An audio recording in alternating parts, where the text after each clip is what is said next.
This is Van Electric Ghost, and we're live on the air for the first time with Kathryn Vecchio. And welcome to the Fam Electric Ghost podcast. Hello. What's Hello. good? Welcome to you too, everyone. Well, thank you for being on the show. Just for people, we're starting a little bit late, but we're here, so we made it.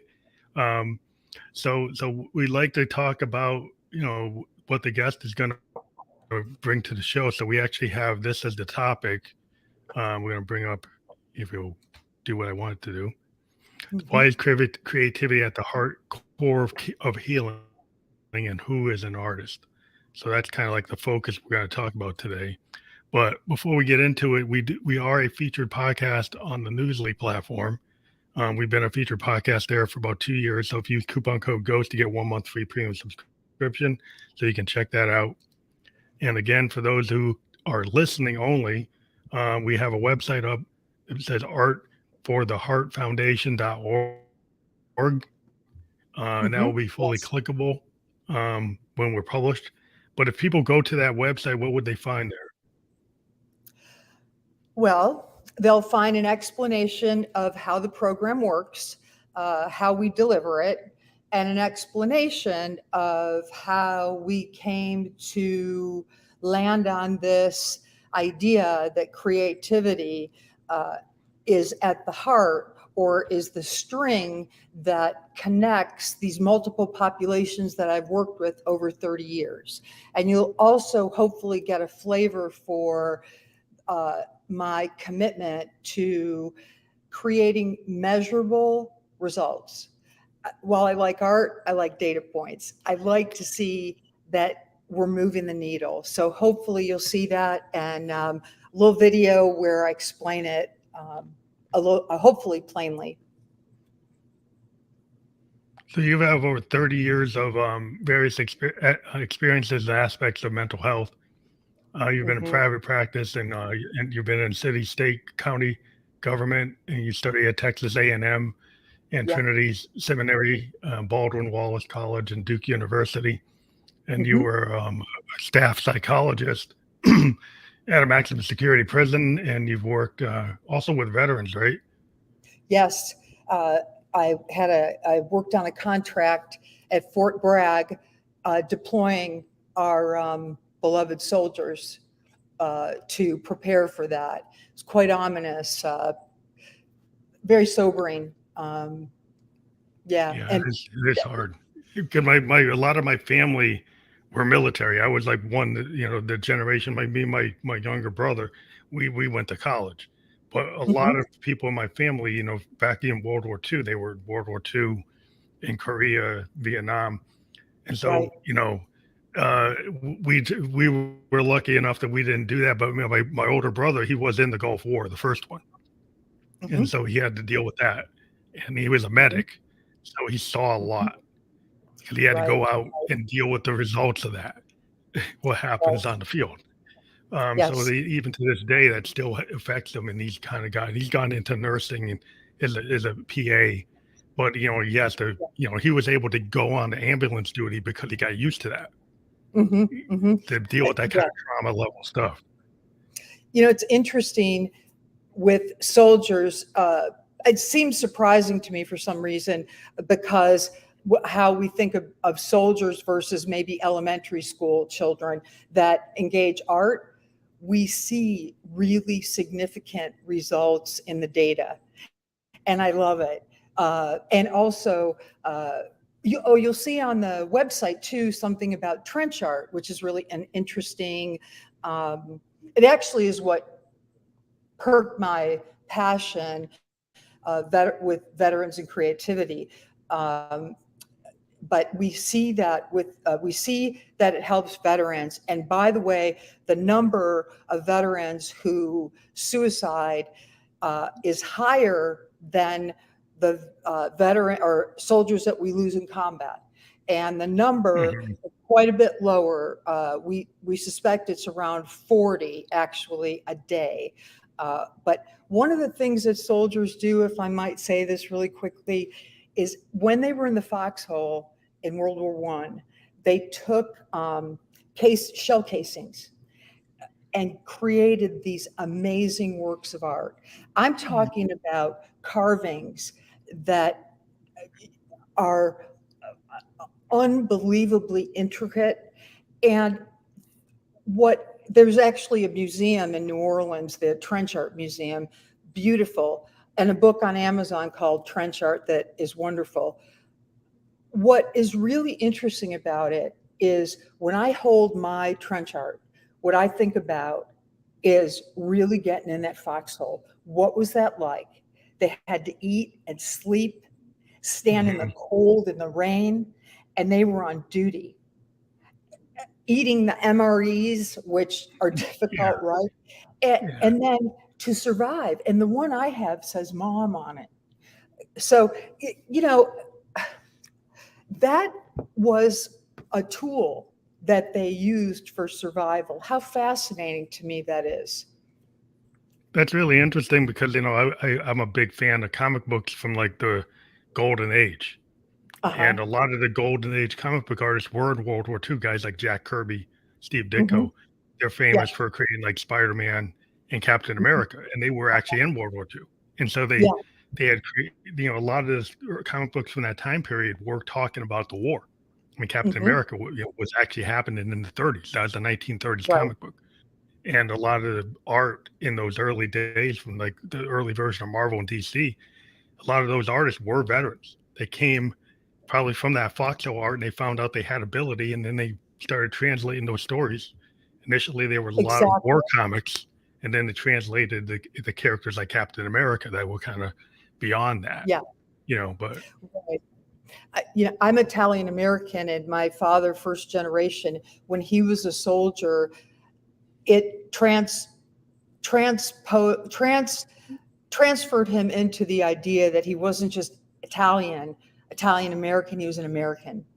And it solidified his connection to our country and Band of Brothers as wonderful. He was jazz trumpeter and did a lot of creative stuff to survive Korean War efforts. So very interesting how the creative process comes out of folks that we might not suspect necessarily would have those kinds of passions, interests, spirit alongside what they have to do to become professional soldiers. Well, I'm a big believer. I'm a producer, I'm a musician myself, and I use when I talk to singer-songwriters and I talk to a lot of creative people, they take a lot of the things that happen in their lives that are actually not happy. Right? Most of the time, the creative people I've talked to, singer-songwriters, authors, novelists, poets, painters, most of their art is driven from like pain. And so it's not surprising being an artist that you could see how art could help somebody that's been in a painful situation. Because as an artist, I use it as a cathartic thing. Whether my songs make money or not, I do it because it's cathartic. The fact that art of actually creating a song, for me, I don't really care if it works. It works for me. And then if it works for other people, that's fine. But I kind of do it as my own therapy. I get that. I'm a watercolorist. What I try to do is our idea of art is quite expansive. My idea is, what is your canvas? Yours is music, right? Mine is watercolor. It might be designing a house. It might be cooking. It might be finding hearts in nature, in clouds. I mean, art is something you sit on. It's a timepiece. It's a bridge. And the thing that really got me was I asked people, what do you feel is the greatest work of art of the last millennium? And one of my little kiddos said in group, it just stopped me in my tracks. She said, your life. And I went, you know what? Exactly. And that was the thread when I thought, inmates, veterans, recovery, autism, blended families. It's how can you imagine a solution that is completely your own? And we've lost imagination, I think, in this culture. Yeah. Yeah. Problem I see with a lot of culture today, and because you can see behind me, I actually have real instruments. And one of the problems I see today with a lot of people is they have a laptop and they go in and they're just sampling. They're grabbing other people, right? Because they want to Mhm. sound perfect. And the whole thing I try to tell people who are artists, because I'm a producer, is if you remember, like in the 60s and the 50s and the 70s, what the, what used to call the happy accident. If you think about the Mhm. Rolling Stones recording in a France in Yeah. exile on Main Street, a lot of that Mhm. was just in the basement, just messing around, right? They weren't trying to be perfect, and it just happens. And like if you're good, if you trust yourself, but people get so into wanting to clone something and make something perfect, and the computer is telling them, oh, it's the perfect timing, the perfect beat, and it's like you don't have to be perfect. Actually, It's a lot of intuitive. art is good because of the happy accident. Exact. I'm sorry, I cut you off. Sorry, but it's intuitive. And I think, again, it's an imagination, not a formula. And for those of us who are artists, our brains are always going, right? It's calming. And for those who, and blessed, we need linear, it's igniting intuition. I recall watching the Sandy Hook situation, and I was watching it and I thought, Mhm, how in the world is it possible to find a way to have joy? My philosophy is always there's always a way to flip it. There is always, mhm. and yet I watched it and I thought, how? And it is stunning to me. It gives me the passion to do this when I feel weary. They have a program called Love Wins. Actually, I get really tearful even saying it. Post traumatic stress gift, not disorder. I Mhm. love it. And these children are showing after that event, they're actually showing compassion and kindness.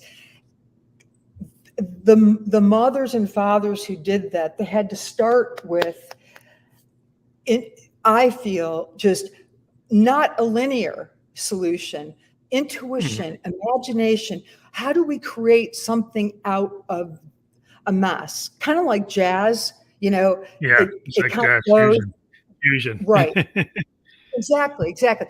But wow, it's brave, it's courageous, and art does take courage. It does.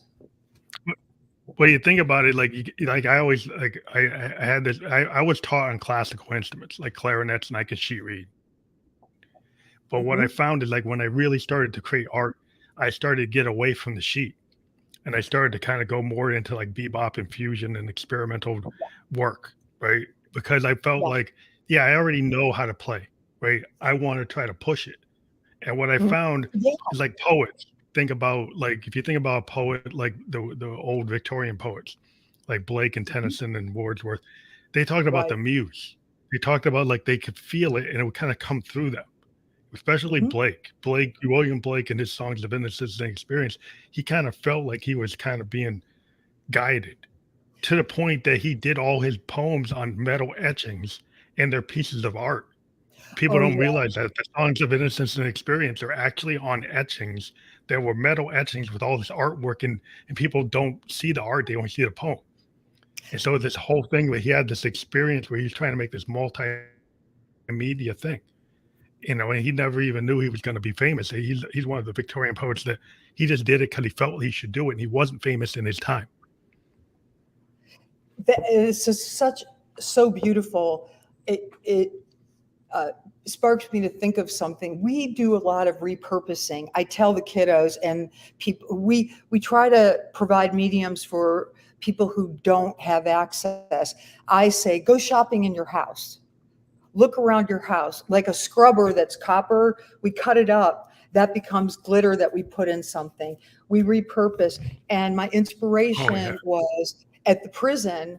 the death row, I worked with death row, and then I worked on the inpatient psychiatric unit. And often like, one, they didn't have art supplies usually. And second, on those two units, often we had to take privileges or items that might be harmful. We had a fashion show out of our paper gowns. One. I was, of course, the artist. I was always trying to think of outside the box, right? And my thought was, and actually it was the reason I went to seminary, was in a cage of guilt and shame, often regret. Had to look upward, and resources are so limited. If anybody thinks that a prison is easy or comfortable, absolutely not. Absolutely not. Not supposed to be, but they don't want it to be.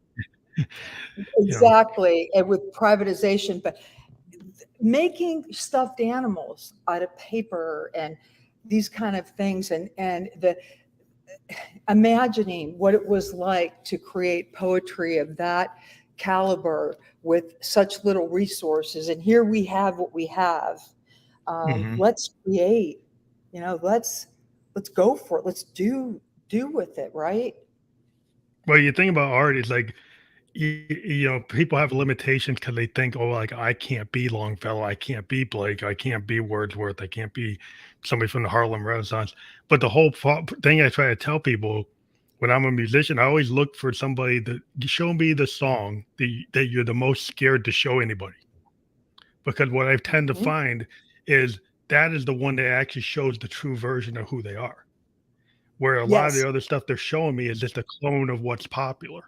And I've always trying to get the stream of consciousness, like authentic version of themselves, because there's so many people out there who are already Madonna, they're already Taylor Swift. We don't need another one. We need to see you, right? And that's my whole point with a lot of people is like I'd rather just see who you are, and if it's quirky and weird and it's different, that's what I want. That's what I want to bring out. We have I don't have many rules in life. In fact, I usually rebel.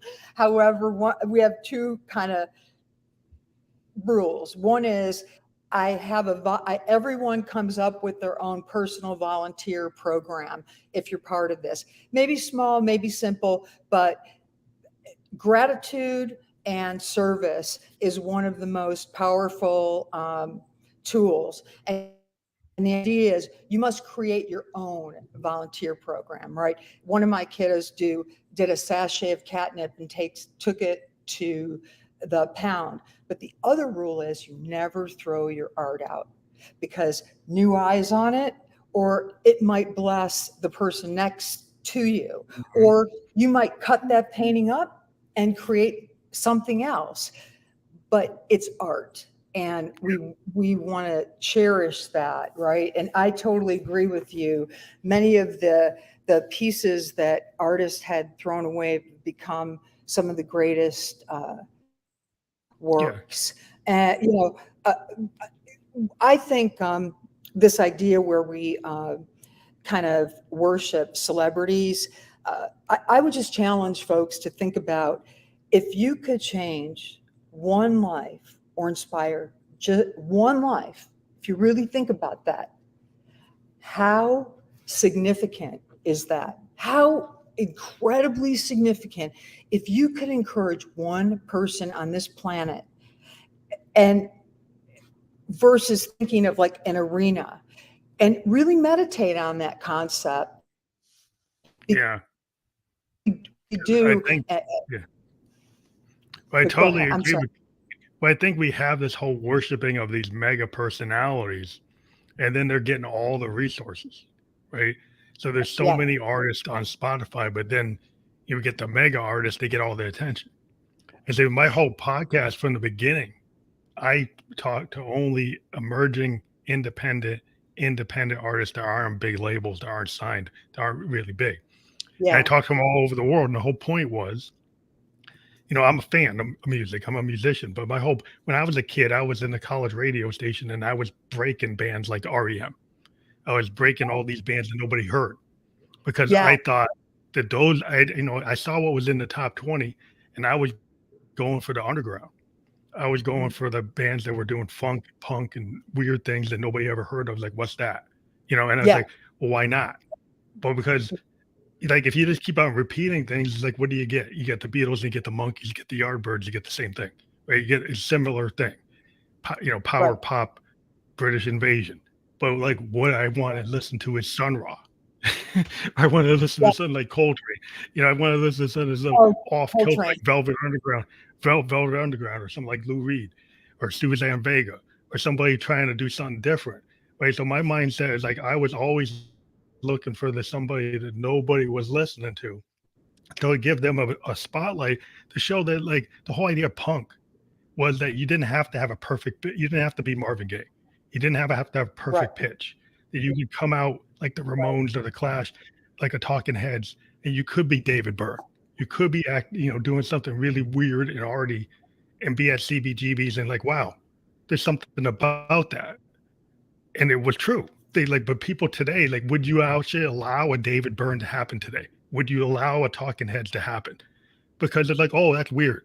And then I won't go anywhere. I wonder what you think about this Post Malone, where he, as a musician, where he will say up front, I almost think that he's teasing this concept where he'll say, I don't sing any of this. He'll almost make, in my opinion, kind of take a nod to that. But I'm not a professional Yeah, musician. yeah.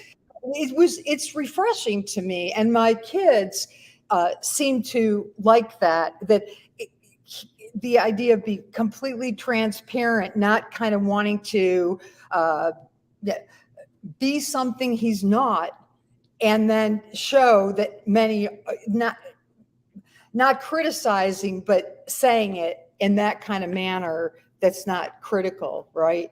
At Yeah. Love Supreme, I went to a conference, John Coltrane. You might appreciate this too, that yeah, I think of inspiration, spirit in how Love Supreme is so inspiring. And the conference was all about 3 days. How could John Coltrane have created Love Supreme without some huge spiritual uh, evolution within himself?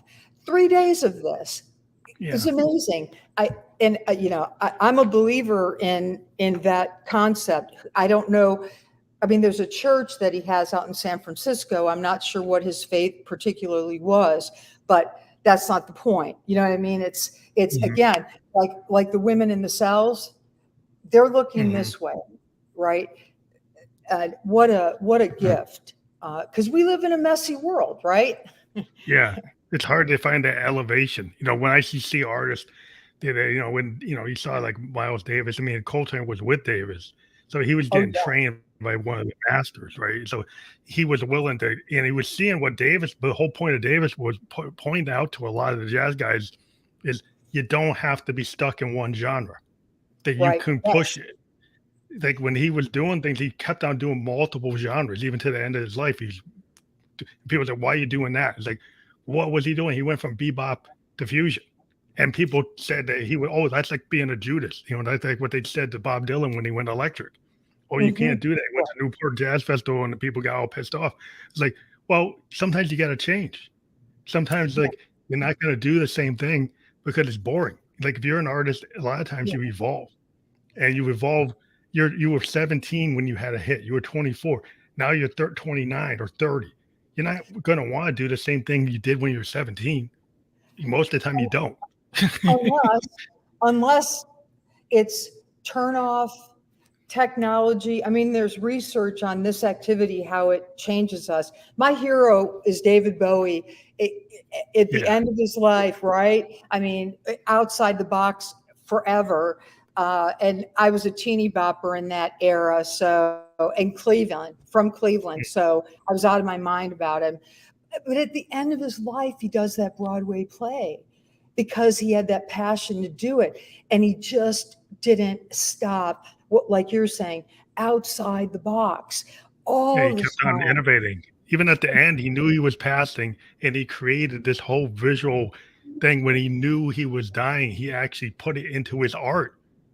I mean, he was an artist to the end. He put that whole last album was a whole art experience that was, again, like his Ziggy Stardust, Aladdin Sane, you know, the Thin White Duke. He was still creating another character. He created this vision. It was like, well, this is me, and it's all these other characters, and now I'm kind of going to the next zone. And Exactly. I always thought that it was brilliant that he mixed theater and visual and music and jazz, and Mhm. it was everything. It was like what I Yeah, call my record label expansive, because I'm a big fan of those 1970s acts that kind of crossed. Bowie was crossing into funk and psychedelic and rock and theatrical, like a lot of the bands. They didn't yeah. stay in one lane, they kind of crossed. Right. And by the way, they often were vilified, right? Yeah, Uh, for doing at the that. time. And it wasn't even until after they passed, of course, great artists then go, a lot of them after, some perspective, people catch up with it, right? And Yeah, so the idea that we might find all kind of accolades for our work, uh, it listen doesn't to always your happen. soul and create, express what you are. But one of one of the things I say so often is, what if creativity isn't part of it, but it's all of it? What if Yeah. imagining like Kind of Blue, Miles Davis, right? Or so, Mhm. yeah, that's Yeah. amazing, right? Imagining Picasso, the Guggenheim Museum in Venice, imagining uh, uh, Peggy Guggenheim had to imagine that. She was vilified at the time. Jackson Pollock. Uh, Mhm. Everybody gets vilified. yeah, Until they get canonized, because what ends up happening is, like, people say, well, you shouldn't do that. Like in jazz, people still think bebop is the standard. If you yeah, go beyond bebop, then you're not really doing jazz. It's like that's not the only form, right? right, And so right. people start telling you can't do this, you can't do that. And it's like all the great writers, like Orson Welles, they asked him one time, like, about Citizen Kane. He said, well, I didn't even know what I was doing. There's this whole documentary where he basically said, it is what it is because I didn't know what was wrong. I just did what I thought was right. And I didn't know what I was doing. And so I said, well, can you do this? You go to a cinematographer. It's like, can we do this? It's like, well, we don't normally do it, but he had a cinematographer that was willing to do the things he said, which a lot of people weren't. And he was willing to get them to do the shots that people say you're not supposed to do. And that Right. changed the whole film industry because the way he saw things was not how things were being done. He's a great example, I think, and Ernest Hemingway and Jackson Pollock. People would ask, uh, when are you finished? We're talking about starting, right? Yeah. When is a painting done? When do we overwork it, right? And Jackson Pollock said, some Life magazine, how do you know when you're done with a painting? How do you know when you're done kissing and caressing and hugging and holding someone? Wow, what an idea, right? And again, it's like kind of a different intuitive piece. What an important piece to listen to, and the idea that it's connection. And to me, the opposite of addiction is not sobriety, it's connection. Yeah. It's Connection. That's totally because of the, yeah. I mean, it's just like this whole idea, like what I deal with is like I'm a sound designer. So a lot of mhm, what I do is I use analog synthesize these waveforms to mhm, create sounds before I even start a song. I uh-huh, go and take and I create my own tones. And it's an old process, but some people do it and they sample. But I actually take mhm, synthesizers and oscillators and make my own tones. So I don't have to buy tones. I make my own. And so it's kind of uh-huh. like I'm making my own colors like a painter. And the way I I look at love music is like sound painting. And Hendrix and used to talk about it. People asked him about electrical light, and he said, "What is all this?" Because people heard water and all these weird cosmic things. He said, "It's a sound painting." And the same thing is like George Martin. He said, "What are you doing with Sergeant Pepper and Rubber Soul?" Oh, those are sound paintings.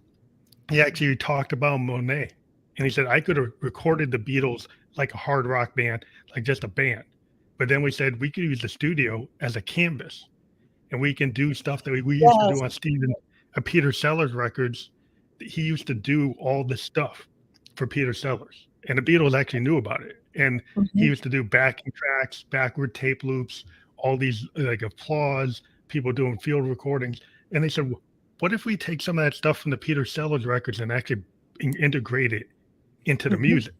Uh-huh. And they're like, wow, because they've taken this stuff coming from comedy records and put it into rock. And it was a massive change because even to this day, people use studios and they use their systems as canvases to do things beyond what you could normally do with an instrument. Yes, I love that. I almost always hear, well, Dr. Vecchio, I'm not an artist. I read a book in the beginning. I'm an artist because I follow a line to its conclusion.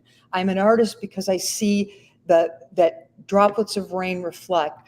It's seeing a tree is not a ball of green on top of a brown stick. Uh, you Yeah. know, see, right?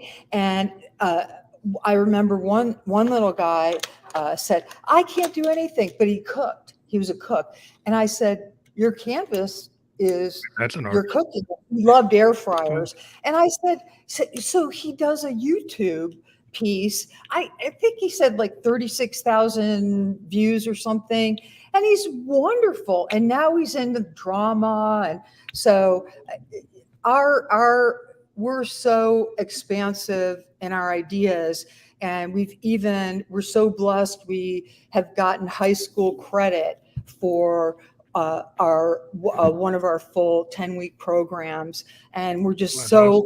we're so grateful. uh, we believe in it. We don't want to place this on anyone, but give it a try. Try, Well, I think dabble. art, yeah, I mean, art is, if you think about companies like Apple and, the Mhm. modern IT companies, the reason they're able to go somewhere is because of creatives. Creatives are the ones that come up with the ideas. The people sitting in the cubicle that just keep on repeating the same thing, those aren't the people that come up with the big ideas. Usually it's artists. It's people that actually don't have the MIT degree, right? That don't have the Yep. Carnegie Mellon degree.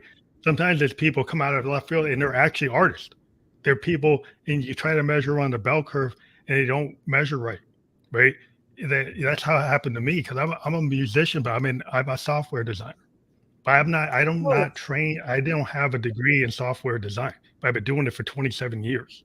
And I mhm. came into it because I'm an artist and I come at it from a different perspective. So I go on the whiteboard and I come at it like an artist. And Mhm. so I come up with ideas and I'm working. I mean, I have a day job, but that's what I do. And Right. sometimes the, Yes. the problem is they measure people and say, well, you got to have a comp sci, you got to have a master's degree, you have to prove it. And a lot of times they got the missing the mark, and they're missing. Human beings are very creative. And just because you don't measure well on the SAT or you don't measure well on this and that, you need to look at the whole person, because every human being to me is very creative. And I've found people that can do things that people didn't think they could do it. And it's like that's because people underestimate what people can do. Oh, yeah. And I say all the time, well, to you, you created your university, or to mothers and fathers, you have a PhD in David.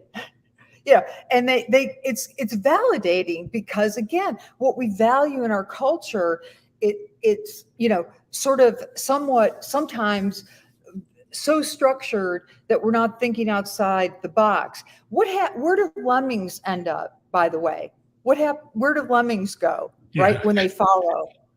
It's a conspiracy. they go off the cliff. It's a conspiracy. Again, like, I want the road less traveled, might But you actually find be that fun. things like But you find out like people who are creative will be willing to listen to that kind of tangent. So what I do is like for many years when I was a musician, I go on the sheet, I'd write down my sheets. I try to, write it on the page. And Hmm. then I said, you know what? I was actually watching the thing about Frank Zappa and Neil Young. And Hmm. Frank Zappa and Neil Young used to just go in the studio and just put the multi tracks on and just play. Yeah. They would just take the band in and then play for hours. Then they go back Hmm. and listen to the tape and say, "Oh, here's the magic." So they didn't try to overthink it. And I said, "Well, it's kind of like that's like a jazz musician." It's like that's so I started saying, "Why not just put the multi track on and just play?" And Mm. not keep on Interesting. rewinding it. Just put something down and go back and listen to it and find the pieces that I want to expand on. But a lot of people, they want to make something go in to make it on a grid and make it technically perfect, every note not dissonant. My whole point is a lot of the dissonance, a lot of Yeah. the micro timing errors that people would say, "Oh, that's a timing error." That's what makes song. In the 70s, you go and listen to a song. If you actually listen to them, there's a lot of errors in them compared to you hear today. There's like things where they're miscues. There are things that are a little off. Their vocal changes that are off. But that's actually the magic of the song. And I think I today the agree. big problem is people are overthinking it, overcorrecting, and they're not putting out like authentic, honest work. Well, we're fed this like ticking with YouTube, and then we're queued up the next piece. Think about that. We're told, that we're actually told, kind of given what we like, instead of, what do you expand? I like watercolor for the same reason. The water does different things and paints the painting. I have to go along with it and allow it to happen. And it happens in a different way every time. Uh, Mhm. so I think this is a message, in my opinion, really important. And what you're saying, I think, is really important. You know, I, most of life is not on a magazine with 10 steps to a good marriage. I think Yeah. if that worked, that would work, Yeah, right? it's just But it's yeah, it's not so black and white. It's not so simple, but great. it's It's very great. right. I mean, yeah, uh, and and yet at the same time, I don't think, that it does have to be that heavy. We do one of our weeks. The weeks that we do is drama, and we do a whole piece on comedy, and I'm so committed to that. Humor, Comedy's humor, great. humor. Oh yeah, But it's art. It's I art think a lot of form. actors find a lot of depth in comedy because comedy, like you'll notice that a lot of comedic actors actually have a lot of depth and can do are very not just one trick ponies. They can do very serious work. And I Mhm. think comedy is like underestimated how the depth of people who go into comedy, what they're capable of doing. Sometimes people underestimate them, but when they I actually agree. are allowed to really blossom, you can see they're very dynamic and have a lot of capability. I just watched a documentary on Robin Williams, and one of the threads, again, of this idea Mhm. that out of pain we can create so much. And his son said, I was always aware that he wanted to give because he understood the depth of his pain. And it was sustaining for him. The other part, a piece that we look at, like Ben and Jerry, their corporation is a work of art. The highest paid Yeah, employee does not get paid any more than, so much more than the lowest paid employee. You know, I know them, right? And they've stayed true to that. It's a work of art. It's a work of art that they they could had a think vision. of that They as have a less. vision. Right, right. It's hard to So stay with that vision because the world doesn't want to keep you in that way. I mean, you got a lot of pressure to move outside of that. People want to change that. There certain people want to go and put you into the box. So, they put it in a box. It's like, no, this is the point of not being in a box. You know, it kind of goes to I like if you go see a band today, in every show, is the same, right? Because they're in the box. They're actually using a machine to make sure they sound just like the studio song that you heard on the radio. My whole point was I Mhm. used to go see the Grateful Dead or Funkadelic. The point was every night was different, or even the Yeah, Allmans. Every night was different. Why would I yeah. want to go see somebody where it sounds exactly like the CD? It's note for note exactly like the CD. Why would I want to hear that? I agree. I love Todd Rundgren for that reason, and he's really interesting. He was inducted in the Rock Hall of Fame, and Todd's I awesome. I He's awesome. I was obsessed with him in college and all the way through. And I knew that he had always said he wouldn't go if he was inducted because he said art is not something to be judged and to be compared. And what he did, and sure enough, somebody got me tickets too to the show, thinking he was going to show, and he's not going to show. And he showed a video, just a video of explaining that a little bit. I love that. I love that. Right, and every show is different for him as well, and every day is a work of art. What's going to happen today? How am Yeah, I I going to mean, respond to this? Can I respond in a different way? with Todd, Yes. yeah, I mean, I something anything, it was such an amazing piece Oh, of work, and such a young oh yeah. person had such capability. I mean, he was like, like the Stevie Wonder, like Hendrix, like Prince.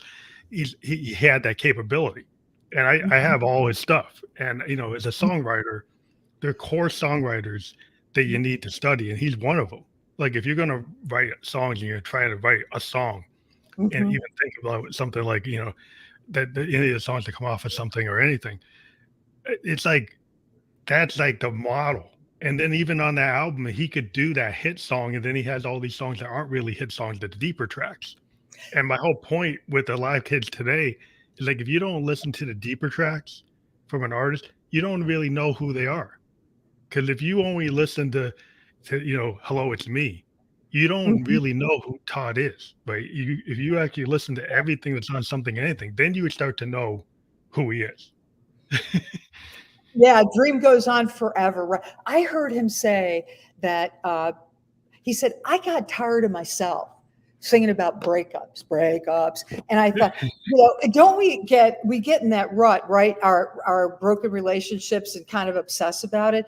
And then he breaks out of that to be more than that. Not that our relationships are super Yeah, important, but yeah. And I thought that was really, sometimes when people put words around it, it's like, aha, oh yeah, that makes sense. And um, I like the fact that yes, he always thinks outside the box, and that as a producer, he's just not well known for that, right? Yeah.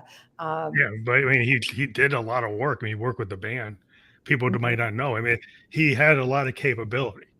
Like he mhm, could do. I mean, what the band was doing is not what he does. They do this Americana Bob Dylan thing, right? And he was mhm. working with them, and so he had the ability to go into things that very creative type of person. That like to me is like he's not thinking about the Yeah. boundary. Like he's like thinking about like, well, how far can I take this? Can I? A very progressive type of mindset, and I was very much into progressive rock. I mean, it's like Genesis with Peter Gabriel, and I love Peter Gabriel's point of view because Peter Gabriel Oh, would go approach something, and one of these things they used to do is like he used to sometimes take drum parts and then take them and put them into cut them up, take a tape and cut up all the parts and then move yeah, them around. yeah. So he'd have his drummers go play stuff, and he'd take the tapes and move all the things around. Right. Yeah. And he tells somebody, don't use any symbol, don't use symbol at all, Mhm. or don't, or I'm gonna do shadow vocals and build it up, or I'm gonna do this like weird thing. It's like he had a lot of experimental ideas that Yeah. kind of was like the beginning of the early Genesis. I totally dug that. I kind of Me liked it too. better than the Phil Collins Genesis because he was willing to go places Yeah. that weren't popular, right? Wasn't exactly popular, but it was like Yeah. very creative, and it's like Yes. that creative mindset. It's always been the kind of underground thing where I want to see where somebody's head's at, I and agree it's with always you. obvious. It wasn't just a song about falling in love. Yeah, I agree with you. And yeah, we're talking about these artists that are outside the box. Uh, I went to a Todd concert, and he said, surprisingly, he said, if you don't want to go on a wild ride tonight, where I talk about who I am and I kind of move around with the music, then I really invite you. It's okay if you leave, because that's what I do, and I don't want to offend you. And I often get criticized for it. And some people left. And I was thinking, we're talking about these outside the box artists, and yet I think people engage it without kind of engaging to Todd's humanity or the artist's humanity. We may not agree with it, but let's just be with that for a moment. It's how you So progress, that's all. how you ever gonna, if you only think music is what you hear, what's popular, you kind of Mhm. get bullied into thinking the only thing that's really music is, eventually people will think the AI music is real, that's the only good music. That's the thing I fear as a human being or as a musician, that somebody goes and they just go on AI and say, make me sound like Bowie, make me sound like Lady Gaga, and then they put something together and they sound perfect, and then they go out and they don't really even know how to play, and they just put this stuff together, and everybody thinks they're a musician, and it takes away from somebody who actually can play like 17 instruments and do all this stuff and actually put their heart into it. And then nobody sees that because this other person is popular on TikTok or Twitter, and they kind of pushes the real music down. And I have a fear with the way things are going with the commercialization and people just bean counters looking at stuff. And the whole thing about art has always been like, it's what you feel, not what makes the money. And sometimes it works, where you get a Beatles, where you Yeah, get a Led Zeppelin, you get something everybody likes it. But sometimes it's like a Lou Reed and the Velvets, where yeah, people find out about it later, and then they say like, yeah, Lou Reed yeah, inspired so many musicians, and yeah, the stuff he did with the Velvets was not impactful except for the people who heard it, and then they became yeah. impactful. Well, I work with people with disabilities, right? And we have these perfection. Artificial intelligence uh, worries me. Sometimes the kids, the people I work with, they create perfect people, like the body parts and the personalities, and they put it together. That's what they want, right? Perfect. And then nobody can relate to that. So no relationship is good enough that Hmm. and idea of perfection. Uh, One of the things that I do is I follow this Japanese art of kintsugi, and I'll do it with blended families. And in Japan, when a pottery breaks, they put it back together with gold leaf. And the more veins of gold leaf, the more beautiful the pottery. So when Oh, we're wow. broken, consider the beauty of our brokenness. Doesn't it make us all more interesting and strong? Uh, Yeah. I've been broken in many places, and it certainly informs my profession and my art. Uh, and those who are willing to share their brokenness is beautiful to me. But artificial intelligence, I think we have no idea. We don't have any idea what's going to happen with that. But yeah, Yeah, but the I problem I think have with it is, yeah, is that it actually takes on, it doesn't, like, when you're in school and they tell you you don't want to get in trouble for not citing stuff, right? So the problem with it, it's like plagiarism. My daughter's an artist, and she has shown me things that AI has produced, and she's been able to trace it back, and it's grabbing artist work uncredited and acting like it's new. And right. and that's the problem with artificial intelligence. People don't seem to understand. It's learning on people's work and then using that work and not crediting the original artist. To me, that's plagiarism. And I don't And you think people should understand it's not just magically making this stuff up. Well, yeah, and you were talking about the actual instruments. I have my father's trumpets everywhere, and sometimes I'll bring them in to hold them instead of. And technology has brought us so many things, but the click, click, click, just smelling a violin. I mean, to me is just Yeah. fantabulous. An old guitar. Yeah, I mean, Yeah. if you're on a real piano, if you're on a guitar, if you're on a bass, you're on a clarinet or like alto sax, there's something about breathing into an instrument. That's Right. the whole Right. thing with Yes. jazz. There's a lot of the woodwinds and the Yeah. power that you can have, like a Coltrane or a Davis or any of those guys. It's what you can do, and I don't think any machine's ever going to match. Because the thing what happens when you're an artist and you're in that point in time, it's what you're feeling at that moment. And that's Mhm. why, like, if I used to listen to Hendrix, and I got tons of Hendrix, like you can hear his mood on every show. I've got tons of shows that he did in 68, 69, 70, and his approach in every show is different because it's his mood. He had a well, he had manic depression. And so sometimes his mood was elevated and sometimes it was depressed. And you can actually, if you're an audiophile, you can hear it. You can hear it. And you read the biography about the moment that was happening. You can kind of trace, like, why Yeah. is this sounding this way?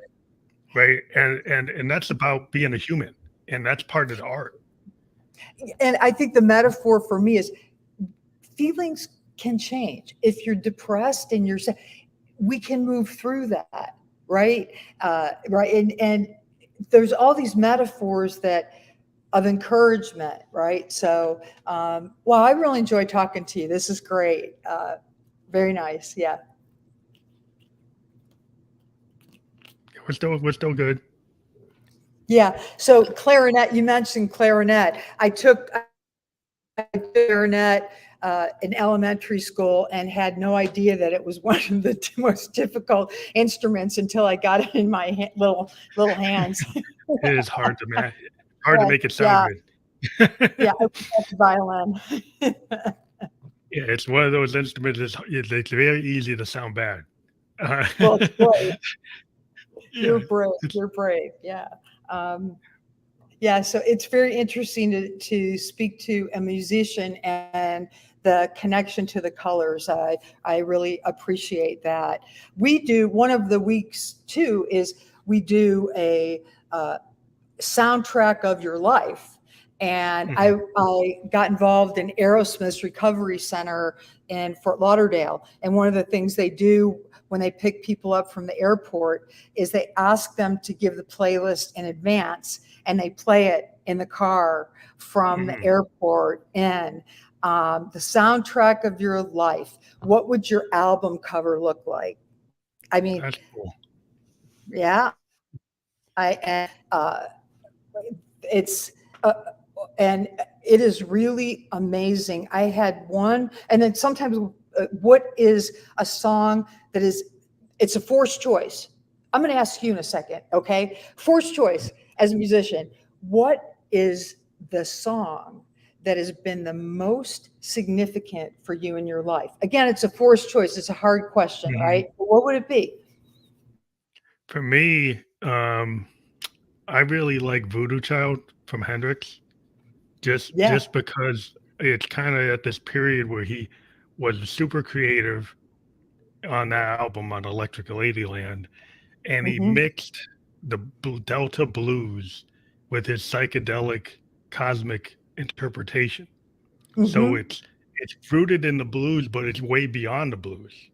And he's doing some things there, and he's kind of bringing in this whole mythology of that he's kind of this voodoo master of like I'm going to see you in the next world. Don't be late. But he's kind of showing it like people were saying, well, how can he play like this? So he's kind of dealing with his own mythology. He's dealing with this idea that like he's this master and he's mixing these things and he's mixing old and new at the same time. And then he had this confidence that, Hmm. in knowing that he was a very shy person, like knowing that he's so shy and he was so, he used to put curtains around when he was to sing. He was scared of people Hmm. watching him sing, but then he comes out with this thing like he's this guy and he's just a master of that song. He's just like in knowing his personality and his heart. It just to me it was like a very powerful statement. Knowing where Yeah. his head was at, where his heart was at. I just think it's just a very powerful thing for me. Do you remember? Is this, I don't want to be intrusive by asking you these questions. It's just curious. Do you remember when you were first met that song? It was in like I was in the 70s. I was just learning about like I was a child of the 70s, and I just started to learn about Hendrix, and I was really kind of sad because he had passed. So this Mm-hmm. was like 76, 77, and I Mm-hmm. discovered Hendrix like 76, 77, and then and for years I had kind of been told, oh, he was a drug addict, he's this and that, and then I got really into his catalog. And I said, this guy's fantastic. I don't care what people are saying about him. I Mm-hmm. think he's amazing because some people in my family were kind of religious and they were kind of putting him down because he died Mm-hmm. from like an overdose, and so they had the negative points of view about him. Right. And I just kind of like I started reading about everything I could read about him, buying all the records, and I just like have been listening to Clapton, listening to all these people, and I said, well, this guy is like unbelievable. This guy is exceeding everything I've been hearing. And I said, wow. I was like, I wish I could have been there in 67, 60. I was born in 67, but I didn't know I was a kid. I was a baby. I didn't understand that stuff. And then by the time I get to like 76, then I kind of understood it. And I was like, wow. So it's kind of like this loss that he wasn't around, but I was like really intrigued by the capability. And it just was to me this kind of moment where I was like, wow, this guy's gone, but he's great. It was kind of And weird. I hear, well, and I hear you saying you were able to meet Hendrix beyond what his defining him in his maybe regrets, missteps, bumps. I always call them bumps. I don't like to, because the bumps are the path, actually, in my opinion.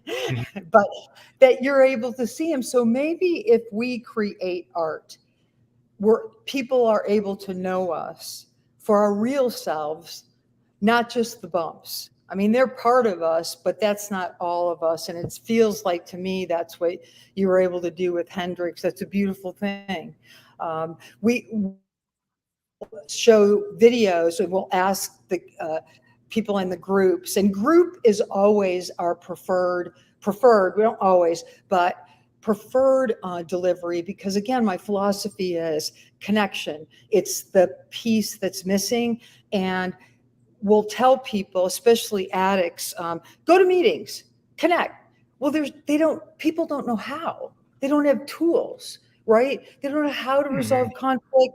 And with an addict, if they start at the usual age is 13, well, that's where the maturity and social emotional learning ends. So in group, we're able to practice in a safe place, a safe format, skills. And so it's not just art, it's tools, but we'll show the video and people react. And I had someone in there that was nonverbal, and someone put man in the mirror up. And probably spoke the equivalent of a short paragraph in response to that. And one of the kids that's nonverbal, I put Jackson on. June Carter and Johnny Cash Oh saying, yeah, that's a great song. Yeah. saying every word to Jackson. So what if, and the brain, the last part of the brain to die is the part that is music. And I know my mother has Alzheimer's and will play my father's trumpet music, and she smiles and it awakens her. Yeah. It's a wonderful thing. Yeah, music is like a core thing. My dad passed to Alzheimer's, and he was a big music fan. He had a massive collection. And Yeah. music was a big core that keeping him kind of there for a long time Mm-hmm. because that's the one thing he could recognize, like you're saying. Mm-hmm. But yeah, I just think it's like being a musician. I've heard also like if you're a musician, like if you get Alzheimer's and you keep on playing your guitar, you keep on playing your piano, you can kind of keep your mind active and kind of Oh yeah. keep some of it at bay because it's accessing parts of your brain when you play a piano or a guitar that keep that mind active and doing an exercise. It's like an exercise. People need to understand being musicianship is a good thing for your brain and for your body. And it's Oh another, yeah. it's like a team sport. It's for you individually, but you also learn how to work with others. You learn nonverbal Yeah. communication. Part of being a musician is a lot of nonverbal communication Oh and yeah. verbal. Yeah. Oh yeah. Oh yeah. I'm hearing impaired, and I've learned that there's a connection between hearing impairment and dementia, because a lot of people with hearing impairment will say, "I'm sorry, I couldn't hear you. Sorry, I couldn't hear you." And then, "I'm hearing impaired. Could you speak up?" And for some reason, it's difficult for people to speak up. So it's easy to withdraw because it's frustrating to Mhm. communicate. And that, you're exactly right. That part of the brain dies, and dementia. Uh, this is why it's so important to invest in hearing aids and diagnosis, and, as you're saying, music and whatever it is that turns you on with music. I say, well, let's find it. Let's find it in Yeah. this art from the heart piece, because there's some place in there where it can ignite something, and it may not be on the radio. Okay, all right, let's find it's there's somewhere. Yeah. Well, there's so much you can hear today, and everybody has their own taste. I'm not trying to say to anybody one way is the right. Like I'm very expansive. I go from punk to jazz to classical, to rock. I'm all over the map. I listen to everything, and try to play everything. But it's a matter of people find what they like, and there's no good or bad answer. It's what you like, and what it triggers you to get Yeah, into finding yourself. And like if you're singing in the yeah, shower, if it makes you feel good, it brings on memories, it triggers you to yeah, draw, triggers you to go be a filmmaker, triggers you to whatever makes you want to do. That's cool. Makes you want to be a chef, and being a chef is yeah, like whatever you're creative. People, it's like music is like the soundtrack to your lives. And I try to yeah, intertwine it with this podcast, and I've been able to be so much successful. And I think that it's a connection. It's a connection point where people can, you get a band, they can go to Japan, they could go to China, they could go to Africa, and if it's a groove, everybody likes the groove. It doesn't matter what language or culture, everybody will get into the groove. So it's a universal concept to connect people. I remember when rap music came out. Remember, it was kind of like people were, and I like, oh, and I had a friend who's hilarious. He said, "Rap music is an oxymoron," and I thought that was hilarious. And now he's like opened his mind to it. But yeah, And I and was again, funny. I went to Japan, and I lived in Japan from 2004 to 2006, and I saw Japanese artists doing hip hop, and they were inspired by it, and they yeah, were able to replicate it using Japanese culture, using Shintoism and bringing other things in, but they kind of took it and made it their own. But it's like, and it's the same thing with jazz. I saw bands doing fusion in Shinjuku and Shibuya, and they were able to take American forms and kind of put their spin on it. And then I yeah, said, "Wow, this American music is coming into Japan, and the jazz and the R&B and the rock and the hip hop and the yeah, bands there were all integrating it." And I'm like, "Wow, that's really cool." Then I was able to talk to some of these guys, and it was like I'm in a different culture, but we all understand the same thing, you yep, know. yep, And that's a yeah. universal kind of truth. Yeah, the drumming at the Aerosmith, it's right on the beach in around Lauderdale. Uh, there's a lot of drumming, and on Fridays there's a jam session, and sometimes some of the guys from the band will drop in. And I don't know if you knew, well, probably a lot of people know this, but the whole band got sober together, and so Mhm. when they re-up their recovery stuff, they kind of are band together. But I went one Friday, and I'm telling him, oh my gosh, it was just out of sight. I mean, just out of sight. Um, Nothing like it. And not everyone who goes there, surprisingly, is a music person. But for the Yeah. music people who hardcore addicts, I, I could see. We're talking like multiple rehab that didn't work, and it breaks through. Uh, to something. And that's my belief in art, music, It's kind comedy. of like elemental. I think it's elemental. I think it's like the rhythms, human beings. I really think it's like the frequencies. But like, I've gotten into this idea, like certain sound frequencies are universal, and there's this idea like universal keys. So there's certain ideas like as you get into a certain frequency, whether it's a rhythm frequency or melody frequency, that you can trigger human emotions. And this is what Oh you yeah, see. Like you get in a concert, you can see those frequencies are triggering emotions. People are getting sad, people are getting happy, people are dancing. It triggers behavior. So it's not just the words, it's the signals. And we're all human beings and we're electrical, and these signals are waveforms. And I think like there's a connection, and I you can agree. trigger that connection. I agree. Well, and one of the videos I do, I talk about how my father taught me that music can bring us to tears of joy. And I was in an orchestra performance, and one of the guys got up and played a trumpeter, "The House of the Rising Sun." And I was in the violin section, and my father always came to watch us. And I looked at him, and I was probably fourth grade maybe, and I just like welled up with tears. It was, and I looked at him, and he was, and when I came home, he said, "You got it, you get it." It triggered something. Yeah. Tears of joy. Whoa, like, oh yeah, tears of joy. How cool. Well, I think it's really awesome, what you're doing, and I want to let people know about the art for heartfoundation.org. That it would be totally clickable when we get to this is fully published. But yeah, we actually have gone over our hour, but it was such a good conversation that kept it going. Oh, But yeah, this is I think it's really important for people to understand art therapy and to understand how it can help. And no matter what it is, we talked a lot about music, but there's many types of art, and whatever is going to help somebody that's been in a traumatic position or situation, art is a good way, because there's a lot of things, you might have to do other things, therapies with, with therapists, but art is a way that we can all connected. We're all creative human beings. And once give yourself permission that you're allowed to do it. Like once you can get patted on the wall that you think you can't do it because somebody told you couldn't, but yeah.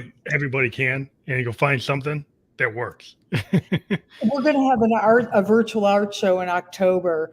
We'll announce it on the website. And for me, the first time I sold a painting or showed a painting, wow, that's super cool too. So we're going to make that available, maybe even have some videos of people who do performance art. So thank you for the opportunity. I really appreciated meeting you. What a great conversation. Well, thank you very much. It was Bless a great you. conversation. This will be out there on all the platforms that people want to hear or watch podcasts. It was live on YouTube and Twitch and Facebook, and we'll get that out to your audience by tomorrow, everywhere they can be. But again, thank you for being on the Family Electric Ghost podcast. Thank you. Take care then. Bye-bye. Thank you.